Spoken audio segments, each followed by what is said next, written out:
12वीचा result लागला, आता आलं करिअरचं मोठं टेन्शन. अहो मग मनातल्या कन्फ्युज विचारांना ब्रेक लावा एक क्षण. कारण खास ठाणेकरांसाठी घेऊन आलो आहोत उषा देवी college of hotel management Thane, जिथे कमवा, शिका आणि आपलं करिअर घडवा. संपूर्ण प्रॅक्टिकल ओरिएंटेड कोर्स असल्याने ना अवघड अभ्यासाची चिंता आणि क्रूज पंचतारांकित हॉटेल्समधून भारत आणि परदेशात 100% नोकरीची हमी. अहो मग वाट कसली पाहताय? आजच आपला प्रवेश निश्चित करा आणि आपल्या पाल्याला द्या करिअरची सुवर्ण संधी. निशंक होई रे मना, निर्भय होई रे मना, प्रचंड स्वामीबळ पाठीशी नित्य आहे रे मना, नित्य आहे रे मना. जय शिवदत्त श्री स्वामी समर्थ महाराज. हॅलो. नमस्कार ताई. हा, श्री स्वामी समर्थ ताई. स्वामी समर्थ ताई. आज आज स्पेशली मी खास अनुभव आणलेला आहे. तर तो साधारण सेवेकरांच्यासाठी 1 जानेवारी 99 सालचा आहे. अच्छा. हा, 1 जानेवारी 99 सालचा आहे. तर त्यावेळी आपल्या सर्वात प्रथम मी माझी ओळख करून देते. माझं नाव ज्योती प्रल्हाद पाटील आहे. मी इथे गव्हर्नमेंट पॉलिटेक्निक कोल्हापूर इथे कार्यरत आहे. गेली 25 इयर्स मी लेक्चरर म्हणून इलेक्ट्रॉनिक्स डिपार्टमेंटला आहे आणि इंडस्ट्रीज मध्ये पण मी काम केलेलं आहे. कुठे? तर इंडस्ट्रीमध्ये बरोबर. आणि काय झालं, माझ्या नोकरीच्या निमित्तानं मला वेगवेगळ्या ठिकाणी वेगवेगळे अनुभव येत गेले, वेगवेगळ्या ठिकाणी राहायला लागले आणि त्यानुसार देवही बदलत गेले ना. खरंय. त्याच्या वातावरणानुसार आपण बदलत जातो. त्या वातावरणानुसार पण माझ्यापेक्षा मला एक गोष्टीचं हे सांगायचं म्हणजे माझ्याकडून मला वाटत नाही की मी देवाचं खूप नामस्मरण वगैरे केले, पण माझ्या बाबतीमध्ये सगळे देवाचे जे रूप आहे ते खूप प्रामाणिक राहायला म्हणजे ज्या गोष्टीची मी म्हणजे हे केली, सेवा केली, त्या वेळेला त्यांनी बिचाऱ्यांनी येऊन त्या रूपामध्ये दर्शन दिलं मला. हो ना. हो. तुमचा तो मागच्या गोपीचा अनुभव तर अप्रतिम. मला तर 2 दिवस तो अनुभव सारखा डोक्यात फिरत होता. किती भाग्यवान आहे ताई हा असं. हो ना. आणि दुसरी गोष्ट म्हणजे काय आहे, बरं आपल्याला हा जो अनुभव आहे तो माझ्या घराशी म्हणजे संबंधित आहे.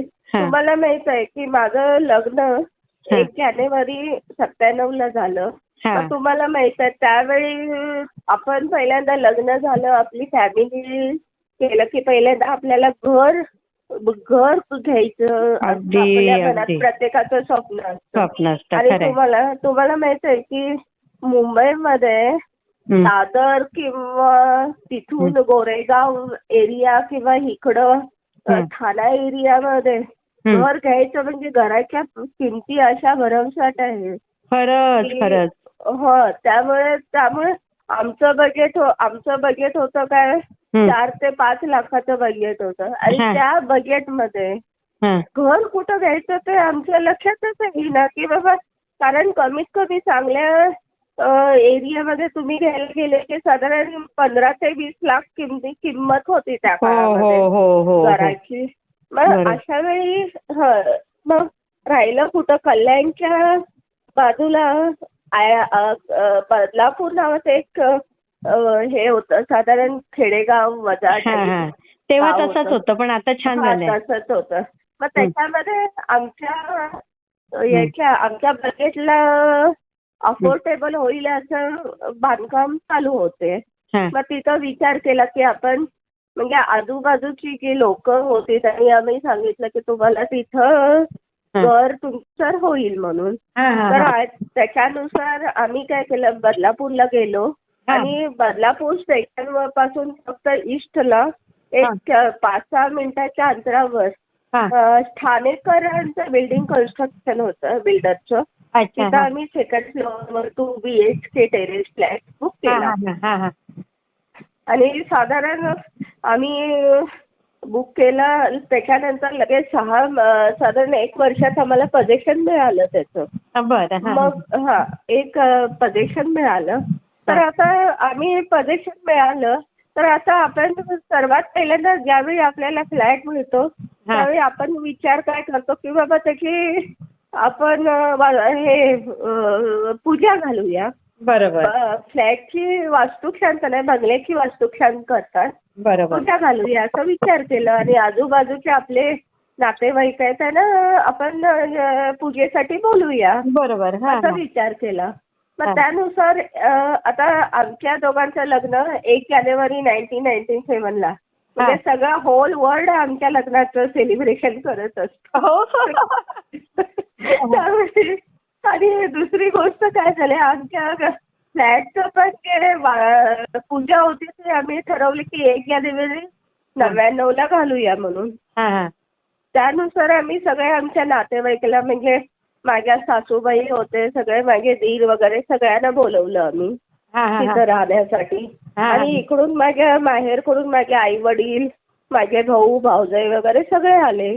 अरे वा. मग आता आम्ही विचार केला की आता पूजा घालूया म्हणून. आणि तर त्या काळामध्ये ते लोक बोलत म्हणजे बिल्डिंग मधले लोक बोलत होते की इथं त्याला तुमच्या खोपोलीला महाराज कुठले गाणं तुम्ही गगनगिरी महाराज. गगनगिरी महाराजांचा मठ आहे. आणि तिथं म्हणजे पूजा वास्तुशांत जी होती ती 1 तारखेला की 2 तारखेला आपण जाऊया सगळे मिळून. असा विचार केला त्या सगळ्यांनी. तर आम्ही ठीक आहे म्हणून सांगितलं. तर मग त्या 1 तारखेला त्या दिवशी सगळेजण नातेवाईक वगैरे जमलेले होते आणि सकाळी साधारण 3-3:30च्या दरम्यान मी उठले. तर मला नकळत माझ्या मनामध्ये पहिला विचार आला की महाराजांना खरं तुम्ही महाराज मी उद्या जाणार आहे त्याच्याऐवजी जर मी आज महाराजांचं दर्शन घेतलं कारण आज माझ्या मनातली इच्छा पूर्ण झालेली आहे. आणि मनातली इच्छा पूर्ण झाली तर माझ्यासारखे भाग्यवान मीच. अगदी बरोबर. असं ठरवलं. मग असं हे केल्यावर पण नंतर असं विचार केला मी आणि मी माझ्या कामाला लागले. आणि थोड्या वेळाने संबंध फ्लॅट म्हणजे साधारण फ्लॅट मध्ये माझ्या मोकळ्याचा वास मला जवळजवळ 15-20-25 मिनिटं मोकळा दरवळलाय. अरे वा. असा वास आला. आणि मला समजलं कारण मी त्या काळामध्ये तेवढ्या पहाटे आमच्या इथं फ्लॅट सिस्टीम मध्ये मोकळा नसतो ना मोकळ्याची झाडं वगैरे. बरोबर. मोकळ्याचा वास कुठनं आला.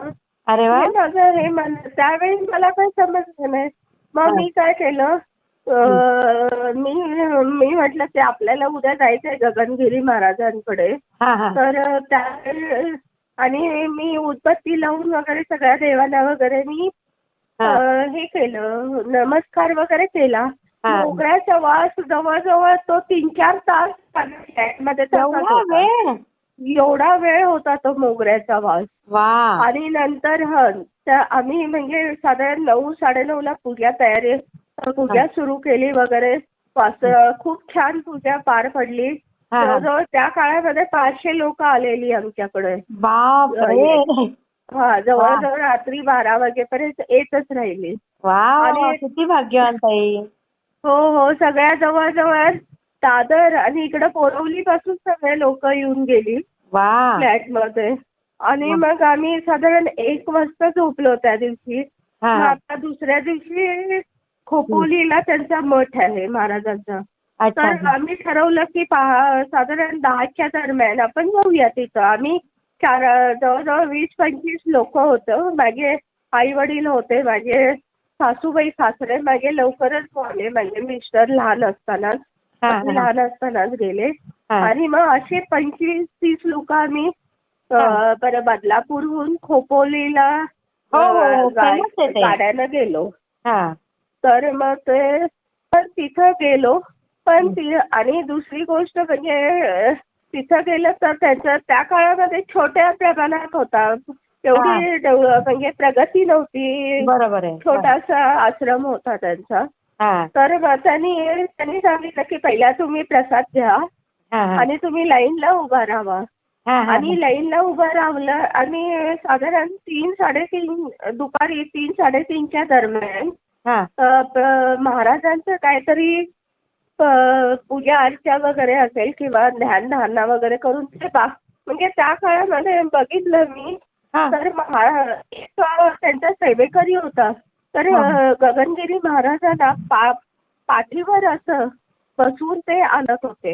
हो, आणि हो. त्यांचं खोपोलीला असं एक त्यांचं स्पेसिफिक म्हणजे काय असतं झोपाळा असायचा. बरोबर. आणि त्या झोपाळ्यावर ते महाराजांना ठेवलं जायचं. हं. आणि महाराज तिथं आलेले जे सेवेकरी असायचे ना आम्ही भक्तगण त्यांना नुसतं हात चालवून हे करायचे. म्हणजे ते बोलत नव्हते महाराज त्यावेळी. हा, हा, हा. अजिबात बोलत नव्हते. मी बघितलं तर साधारण 5 फूट उंची की कृश देहदृष्टी असलेले मी प्रत्यक्षात पाहिलं ना ते महाराजांना. हो, आणि मी ते पण पाहिलं त्यांना. डोळे इतके तेजपुंज होते मॅडम. काही सांगायचं म्हणजे ते डोळ्यांकडे क्षणभर मला असं भगवान एवढं तेज संख्या आहे त्यामध्ये. आणि ते पाण्यात बसायचे त्यांच्या पायाला मासे खायचे. मग त्यांचे ते म्हणजे त्यांचे बघितलं पायाकडे माझं हे केलं तर ते लहान मुलासारखे छोटे छोटे होते. तर मग मी त्या सेवेकऱ्यांना विचारलं तर ते म्हणाले महाराज ज्यावेळेस 14 का 20 वर्ष पाण्यामध्ये उभं राहून तपश्चर्या करायचे त्यावेळी माशाने ते पाय खाल्ले म्हणून. हो, हो, हो. असे हे केले. आणि महाराजांचं काय होतं हातामध्ये बघितलं तर त्यांच्या हातामध्ये त्यांनी मोगऱ्याच्या माळा घातलेल्या होत्या. गळ्यात मोगऱ्याचा माळ आणि मुकुटासारखे त्यांनी ते माळा बांधलेल्या होत्या. आणि तो त्यामध्ये त्यांचा इतका घमघमाट येत होता मोगऱ्याच्या फुलाचा. तर मोगऱ्याच्या फुलाचा हे खूप येत होता. मग 3 वाजता आम्ही सगळ्यांना त्यांच्या लाईनमध्ये आम्हाला त्यांचं दर्शन म्हणजे लांबून मिळालं. तर मी त्याला म्हटलं महाराज काल माझी वस्तुशांती झाली. आपल्या कृपेनं मी फ्लॅट घेतलाय आणि मी तुम्हाला आमंत्रण देते यायला. तर महाराजांनी असं हात केला माझ्याकडे बघून काहीतरी हात केला. बघा बोलत नव्हते ते. आणि हात केला म्हटलं नंतर आणि पुढे गेले मी. तर नंतर सेवेकऱ्याने सांगितलं तर महाराज म्हणत होते की तुमच्या घरी तर गेलोच म्हणून. हो बापरे. मला येऊन गेले. मग त्याने लक्षात आलं की वास्तू शांती दिवशी हे पहाटे 3 वाजता मी एक मोगऱ्याचा वास जो होत होता तो महाराजांचाच होता. म्हणजे महाराज सूक्ष्म रूपात माझ्या फ्लॅट मध्ये आलेले होते मला आशीर्वाद देण्यासाठी. अंगात शहारे येतात हो ताई. आणि मग हे झालं. मग तिथं त्यांनी सांगितलं मला की असं असं झालंय. मग मी सगळ्यांना म्हणजे लांबूनच नमस्कार वगैरे केला. त्यानंतर म्हणजे आम्ही परत बदलापूरला आलो. आणि नेहमी मी महाराजांचे म्हणजे खूप आभार वगैरे मानले त्यावेळी. त्यानंतर माझी कल्पना आपल्या नेहमीच्या याच्या आपल्या संसाराच्या राहटगाडग्यामध्ये मी हे होऊन गेले म्हणजे रमून गेले. त्याच्यानंतर 2003ला माझी मालवणला MPSC तर्फे मालवणला पोस्टिंग मिळालं ना. आणि त्याच्यानंतर म्हणजे मालवण नंतर मग 2007ला ज्यावेळी मी बदलापूरला गेले तर त्यावेळी आमच्या सगळ्या आजूबाजूच्या बायकांनी ठरवलं की आता आपण महाराजांच्या दर्शनाला जायचंय खोपोलीला. तर त्यावेळी आम्ही गेलो सगळं. पण त्यावेळी महाराज आम्ही गेलो पण महाराजांचं आम्हाला दर्शन होऊ शकलं नाही कारण त्यावेळी महाराजांची तब्येत बरोबर नव्हती. अच्छा अच्छा अच्छा. हा हा हा हा. हा आणि त्याच्यामुळे मग आम्ही तिथं त्यांच्या मठाचं वगैरे दर्शन वगैरे घेतलं आणि त्याच्यानंतर आम्ही आलो बदलापूरला. आणि नंतर 2008ला मी याच्यामध्ये वर्तमानपत्रात वाचलं की महाराजांना मोक्ष प्राप्ती झाली म्हणून. हो हो हो हो. म्हणजे महाराजांनी आहे हा माझा जो जिवंत अनुभव आहे. जिवंत अनुभव. आणि तुम्ही किती भाग्यवान ताई की तुम्हाला किती छान छान अनुभव दिलेत भगवंतांनी. हो हो हो. पण ताई कसं आहे याच्यामध्ये मी फक्त नामस्मरण म्हणजे बाकीचं मी काहीच करत नाही. पण गगनगिरी महाराजांचा जो हा अनुभव आहे म्हणजे मी आतापर्यंत ऐकत होते की दत्तात्रयाचं खरंच रूप असतं म्हणून. पण त्यांना प्रत्यक्ष बघितल्यावर असं वाटलं की हे जे महाराज आहे खरंच दत्तात्रय रूपामध्येच आहेत म्हणून. आणि खरंच त्यांना म्हणजे आयुष्यामध्ये मी त्यांना हे केलेलं कधीही विसरणार नाहीये. खरंच. आणि हा अनुभव आणि त्यांच्या कृपेनं मला फ्लॅट बदलापूरला झाला. त्याच्यानंतर माझी उन्नती होत गेली. तर याचा मी जे शेअर केलेला जो अनुभव आहे तो आपल्या सेवेकरांना जर त्यांच्या काही प्रमाणामध्ये त्यांना उपयोगी पडला तर माझ्या या अनुभव सांगण्याचं झालं असं मी मानेन. नक्की होणारच ताई. काय तुमचा तो मागचा तो गोपीचा अनुभव त्यासाठी मला किती जणांचे मेसेज किती जणांचे फोन आले की किती भाग्यवान आहेत ह्या ताई. त्यामुळे मी पण परमेश्वराने वेगवेगळ्या रूपामध्ये मला आणि इतके दिवस कसं आहे ताई फक्त हृदयामध्ये ना देवालाच मानत आलेले पूर्वीपासून म्हणजे पूर्वी वयाच्या 20-25-30 वर्षापर्यंत मी नास्तिकच होते. देवाला मानत नव्हते.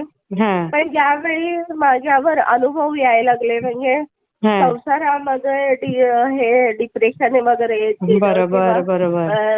हे आलं संकटकाळी चांगल्या आपण माणसाचं एक गुण आहे की माणसाला सगळं मनासारखं मिळत गेलं की तो त्यात गुरफटच जातो. आणि मग देवाला हे करत नाही. आठवण येत नाही देवाची.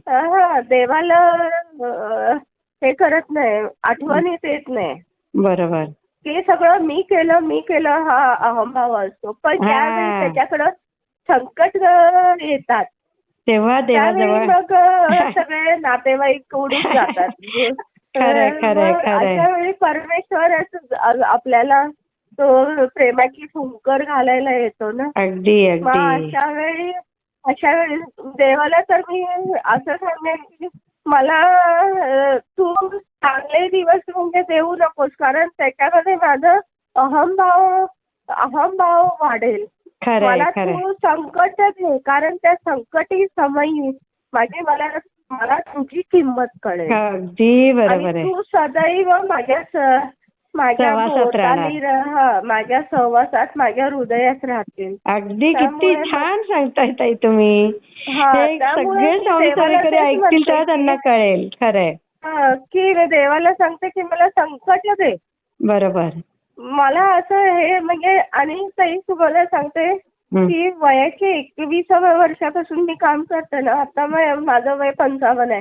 34 वर्ष म्हणजे सगळीकडे काम केले ना तर कष्ट केल्याशिवाय आपण कुठलाही घास घ्यायचं नाही. जेवण करायचंच नाही असं मी ठरवलं. आणि तुझ्यासमोर हात पसरायचा नाही. हे तर लाख मोलाचं बोललात ताई तुम्ही.